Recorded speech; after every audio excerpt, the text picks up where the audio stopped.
Vannak olyan pillanatok, amiket legszívesebben elrejtenél az emberek elől, de egy élőadás miatt mégis publikus lesz.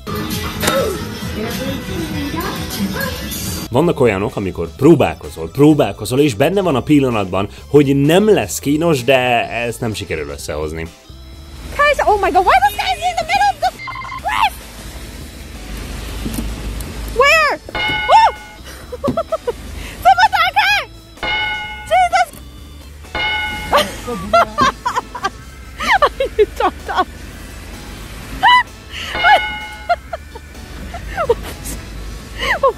És vannak olyanok is, amikor szimplán engeded megtörténni, hogy kínos legyen, és a pillanat igazából egy hosszú, elnyújtott esemény, amiben már nem is feltétlenül tudod eldönteni, kinek kínosabb. I look like Justin Bieber if he ate Justin Bieber.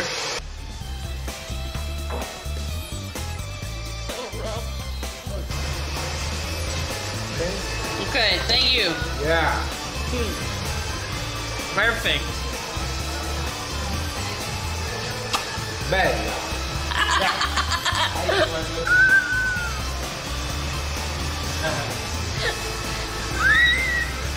Hát én fiú vagyok.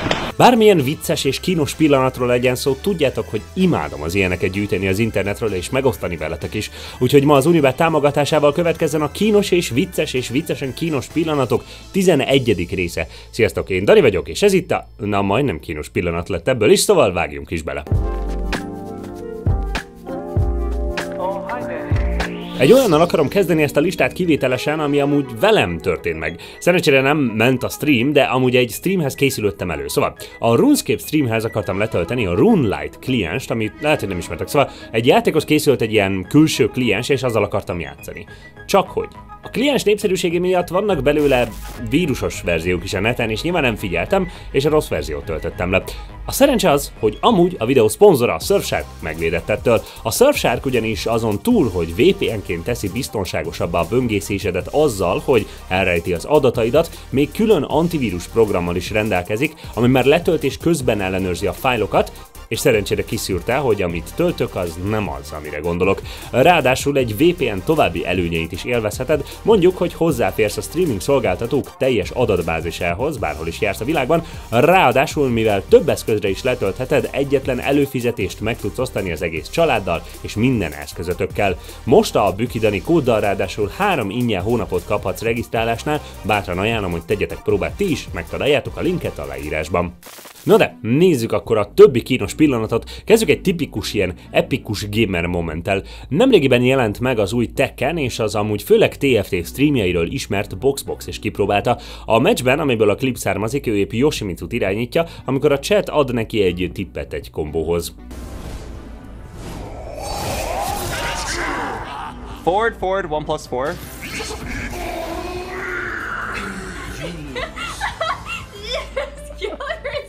Akinek nincs meg a játék története, Yoshimitsu egyik régóta legendás kombója ez a seppuku, saját maga hasba szúrása, ami egy elég nagyot sebez akkor, ha van itt mögötted valaki, és az a hasán átmenő kard eltalálja. Cserébe viszont ugye egy kis HP-t levesz tőled is. Csak ugye ez másképp néz ki, hogyha épp olyan kevés HP-d van, hogy te is belehalsz, mert akkor szimplán úgy működik, mint amikor feldöntöd a királyt a sakkban. Sosem értettem, hogy lesz valaki horny on main, de mindig bizonyítják a streamenek, hogy sose figyelnek, vagy csak szimplán olyan sokat vannak a közönség előtt, hogy előbb-utóbb mindig hibáznak valamit. Na de mi történt most? Nos, Zoe éppen elindította a streamet, amikor a nézőinek feltűnt valami a tabok között. What's in your first tab? It was at this moment that he knew. He fucked up.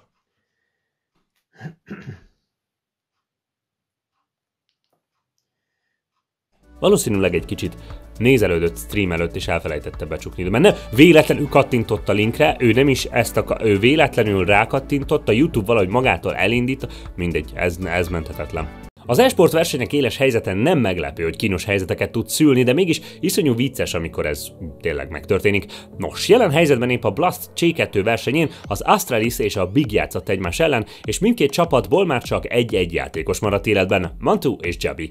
Így nézett ki, amikor találkoztak. Mantu, the pressure is on. 15 seconds left. If he fails this one, could be the end of the tournament for Big. It's coming up. There's a bit of a grenade around the corner. Just a smoke, but Yabi's walking straight through it. Ice cold. No! Oh my God! He's fucked it up, Henry! Képzeld el, hogy az ellenfél ennyire nem tudja, hogy jössz. Átsétálsz a smoke-ján, hallod, hogy plantál, és pontosan tudod, hogy hol van, ez szinte verhetetlen helyzet, és akkor a kritikus pillanatban ugrasz egyet. Igen, a probléma az volt, hogy ahogy sok más profi játékosnak, Jabbinek is a görgőre volt bindolva az ugrás, és amikor a lövést kellett volna nyomnia, épp annyit elment az ujja, hogy lövés mellé ugorjon is egyet, teljesen eldobva ezzel a lehetőségét. Vannak olyan kínos pillanatok is, amik nem a streamer, hanem az épp streamelt játék fejlesztője számára kínos. Nemrégiben jelent meg az új Prince of Persia játék, amiről sokan mondták, hogy meglepően a Ubisoft egyik legjobb játék az elmúlt évekből, és amúgy, ja, kategóriájában tök hiánypótló alkotás. Na de, ez azért elég kínos. We have here a traveler who seems to know the way, but is forever led astray. This is the TTS voice. What's her name? I can enlighten you, if you wish. I can light your way through some of Mount Kopstar's Out of budget, yeah. if you allow me. Can't hire a voice actor for this. Sokaknak feltűnt a játékban, hogy bizony az egyik NPC egy text-to-speech motort, vagyis ilyen felolvasó botot használ. Ráadásul pont egy olyat, amit a Twitch streamerek előszeretettel szoktak használni a mindenféle text-to-speech donationok felolvasására, szóval sokan ismerték ezt a hangot. Nyilván felmerül a kérdés, hogy ez mégis hogy történhetett. Nos, akik követték a híreket, már a játék megjelenése előtt tudhatták, hogy lesz egy ilyen text-to-speech hang a játékban, mert bejelentette a Ubisoft, bár jegyezzük meg, hogy ennek az NPC-nek csupán 8 sora van az egész játékban, szóval ez nem egy ilyen rengeteg szöveggel rendelkező karakter. És hogy miért? Nos, a Ubisoft elfelejtette. Igen, konkrétan az történt, hogy ugyebár fejlesztés során sokszor használnak mindenféle ideiglenes eszeteket a játékban, vagy valami text-to-speech motorral olvastatják fel, vagy valamelyik fejlesztő mondja fel egy random mikrofonnal. A fejlesztés során így legalább van valami hang, majd a véglegeset felveszik akkor, amikor már tényleg majdnem kész a játék, és biztosan nem változik már a forgatókönyv. Jelen esetben is ez történt, ezt a hangot használták ehhez az NPC-hez, és amikor a végleges hang felvételére került a sor, akkor elfelejtették. Igen, szimplán elfelejtették, hogy ennek a karakternek kéne még egy hang, úgyhogy így jelent meg a játék, aztán majd valamikor lecserélik, amikor lesz rá idejük. Tudjátok, kis indie stúdió meg ilyenek. Az IRL streamerek néha furcsa dolgokat csinálnak, na jó, nem csak néha, de szóval amikor egy chatnek próbálsz megfelelni, és úgy felfedezni dolgokat a való életben, akkor néha belülről fel sem tűnik, mennyire fura is az, amit épp csinálsz, amíg fel nem hívják rá a figyelmedet. Extra Emily épp egy olyan kihívást csinált, hogy tud-e jobb steaket sütni az egyik steak franchise parkolójában, mint amit odabent kapna. Csak hogy ez a fura setup, amivel dolgozott a parkolóban, kicsit másnak tűnt. Yes? This is a family establishment. You're not allowed to cook crack in the parking lot. Oh, I'm cooking steak. What? I'm cooking steak. What kind of steak? So I made some ribeye, and then I'm doing like a YouTube challenge where it's like my steak versus the Outback steak. What? Yeah. So it's not crack. Don't worry. Don't worry. Are you sure it's not crack? Yeah. Here's my steak. This is the steak, so don't worry. Képzeljük magunkat a szerencsétlen nő helyébe, aki valószínűleg a steakhouse egyik dolgozója volt. Kimész a parkolóba, és azt látod, hogy az egyik helyet teljesen elfoglalja egy őrültnek tűnő nő, aki 2 hetente egyszer szokott zuhanyozni, és ki van pakolva körülötte több gázpalack, alufólia, tányérok, vágódeszka, egy öntött vas serpenyő. Nos, Amerikában teljesen jogos feltételezés, hogy itt valami masszív drogos próbálja nem feltűrően csinálni a dolgait, de nem, szimplán csak egy streamerről van szó. A következő streamer nevét sose tudom, hogy kell mondani, mert leírva ez, de van, aki Ginny-nek mondja, van, aki Ginny-nek, úgyhogy na mindig. Tehát ő ment el egy ilyen jégbárba, ami egy ilyen vicces dolog, mert ugye minden jégből van a pult, meg jégből van a pohár, és akkor így lesz hideg a lé, csak ugye közben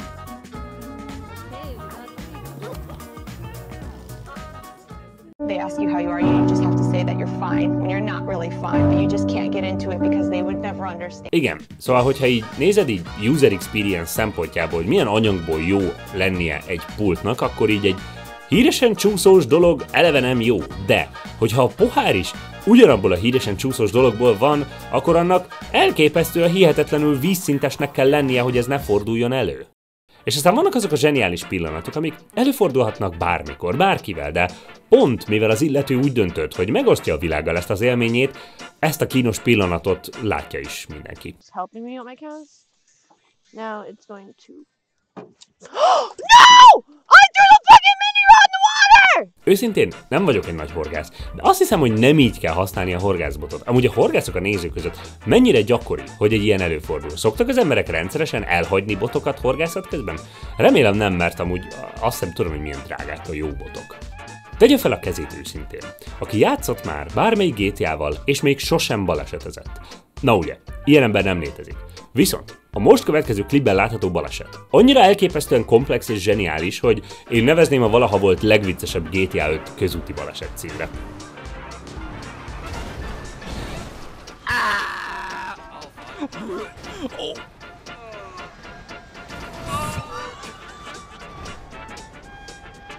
Mondjuk, szó se róla, a kukásautó volt a vétkes, hiszen a rendőrautó nyilvánvalóan megkülönböztető jelzéssel jött, és a kukásautónak kellett volna kerülő manővert végeznie. Bár látva amúgy ezt a vonatot, simán lehet, hogyha nem ütközik össze a rendőr a kukásautóval, akkor ő kapja szembe a villamost. Minden esetre. A legjobb az egészben, hogy ez egy RP szerver volt, úgyhogy szerencsétlen kukás indíthatja a következő karakterét, nem hiszem, hogy ez egy túlélhető baleset. Ha még nem láttátok volna a para pillanatok videót, abban felidéztem egy legendás esetet, amikor is egy japán streamer egy Zippo öngyújtóval játszik élő adásban, és nem lett szép vége. De ezek egy dolog, hogy leégett a háza, ami igazán, hát így kárörvendésre méltó volt abban a pillanatban, hogy a csávó végig streamelte élőben, ahogy próbálja eloltani a tüzet, és bizony arra senki sem lenne büszke. Nos, ha azt gondoltátok volna, hogy ez valami egyedi eset, nem fordulhat elő, más nem lehet ennyire buta egy éles helyzetben, akkor tessék.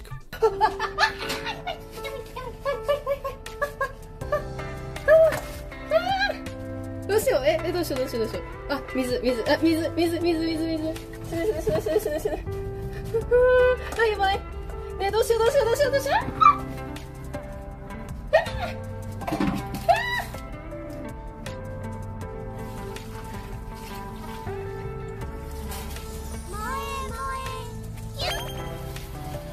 Jól láttátok? Az égő papírtörlőt megpróbálta úgy eloltani, hogy egy másik papírtörlővel legyezi, aztán rárakja a tetejére, valahogy azt remélve, hogy a nem égés fog átterjedni az égő papírtörlőre. A tűz pont fordítva működik. Az égő papírról terjed az égés a nem égőre. De a másik kedvenc reakcióm, hogy a tűz láttán hirtelen elkezdi énekelni Fluor Mizuját. Úgyhogy ne felejtsétek el, ha hirtelen tűz keletkezik, próbáljátok még több éghető anyagot rápakolni, és kicsi lány, hey szia hello, álljunk össze, mint két kicsi Lego. Oké, ez a következő nem is tudom, hogy szimplán egy kínos pillanat élő adásban, vagy megint egy balhé, de néha két dolog egy és ugyanaz, szóval nézzük. Ismerkedjetek meg Brendan Kavanaugh-val, vagy ahogy a YouTube-on több mint 2 millióan ismerik, Dr. K. Boogie Woogie-val. Egy végtelenül kedves streamerről van szó, aki kimegy utcazenélni, többnyire mindenféle nyilvános helyeken elhelyezett zongorákhoz, és felvidítja az embereket. Teljesen jószívű és kedves tartalmat gyárt, és jegyezzük meg, az Egyesült Királyság törvényei szerint 100% legálisan, hiszen ott nyilvános térben legális videózni, és bár kérheted, hogy ne látszódj a képeken, semmiféle jogi védelmet nem élvezel nyilvános térben a felvétel készítése ellen. Na most, a helyszínre érkezett Kínából egy tévés csapat, akik véletlenül eltévesztették, melyik országban vannak.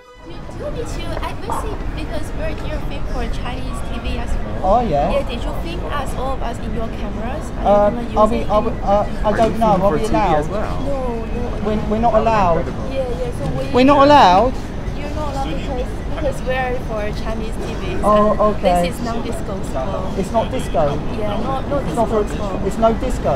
So we'll get in trouble with the Chinese government. We'll much appreciate it when you are whatever you're doing that you don't put our face on TV. Yes.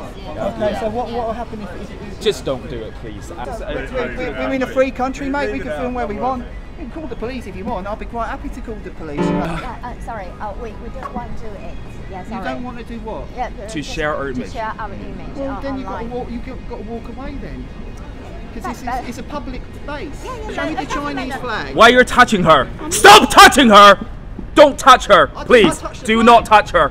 Please, you are not the same age. Please do not touch her. Nyilván az egész szóváltás hosszabb, és nem tudom itt mindent bejátszani, de gyakorlatilag komoly fenyegetés indult. Ráadásul elindult a feltűnő vádaskodás is, hiszen a rendőröknek effektíve hazudott a kínai csapat, amikor azt mondták, hogy illetlenül megérintette az egyik nőt, a zongorista. Elfelejtették, hogy a videó, amit rögzített, nem videó volt, hanem livestream, és egyértelműen látszik, ahogy hozzáért a zászlójához, amit így talán érintésnek is túlzás hívni, illetlennek meg végképp nem. Valóban sok olyan eset van amúgy, hogy a kínai kommunista párt meghív mindenféle nyugati videósokat Kínába, hogy videózzák le mennyire szuper a helyzet, miközben mindenféle titkosszolgálati emberek követik őket és irányítják merre menjenek, és nyilván ha megpróbálod levideózni a titkosszolgálati embereket, akkor komoly fenyegetőzés indul. Ez érthető is, hiszen Kínában a párt komoly uralmat gyakorol, a törvények valóban jobban védik a titkosszolgálatot és a média embereit. De egy teljesen másik országban? Nos, itt nem úgy működik, hogyha valaki titkolni akarja merre jár, titkolni akarja a részvételét, akkor ezt így töröltetheti a felvételt. A nyilvános közterületeken bárki láthat téged, és bárki elmondhatja, hogy látott téged, sőt, bárki igazolhatja videóval, hogy látott téged. Ezen az elven működik a nyilvánosság maga. Ebből az egész kínos pillanatból amúgy hosszabb balhé is lett, le akarták vetetni a videóját, ám ez mind a mai napig nem sikerült. És a legviccesebb az egészben amúgy, hogyha zavarta őket, hogy látszódnak a videón, szimplán hátrébb kellett volna sétálniuk. Azzal, hogy odagyűltek köré, és kérték, hogy fejezzék be, és hangos kiabálással még nevetségesebbé tették a helyzetet, azzal sikerült egy olyan vírusvideót csinálniuk, amit azóta 10 millióan megnéztek, és még számtalanszor újra feltöltötték mindenhova, szóval valószínűleg a valószám ennek duplája, triplája, vagy még többszöröse. Úgyhogy a tanulság az, hogy ha filmezel egy idegen országban, nézz utána milyen védelmek illetnek meg, mert ez nem attól függ, honnan jössz, hanem hogy hol vagy. És hogyha nem szeretnéd magadra felhívni a figyelmet, akkor ne hívd fel magadra a figyelmedet, hanem menj odébb. És még egyszer köszönöm a Surfsharknak a támogatást, nektek pedig megint ajánlom, hogy próbáljátok ki a VPN szolgáltatásukat, a leírásban és a pinnelt kommentben találtok linket. Nektek mi volt a legkínosabb pillanat, amit élőben elkaptatok? Ha van klippetek róla, szívesen várom a Discord szerverünkön, a videókba, klippek csatornába, de azért is érdemes a szerverre csatlakoznotok, mert így biztos nem maradtok le sem a videókról, sem a streamekről, amik megint rendszeresen mennek itt a YouTube-on, meg a Twitch-en is minden kedden és csütörtökön. Addig is, mint mindig, most is sokat segít, ha lájkoltok, kommenteltek, feliratkoztok, meg ha követtek mindenfelé. TikTokon, Threads-en, Instán, mit tudom én, várlak titeket legközelebb is. A csatorna támogatója az Unibet.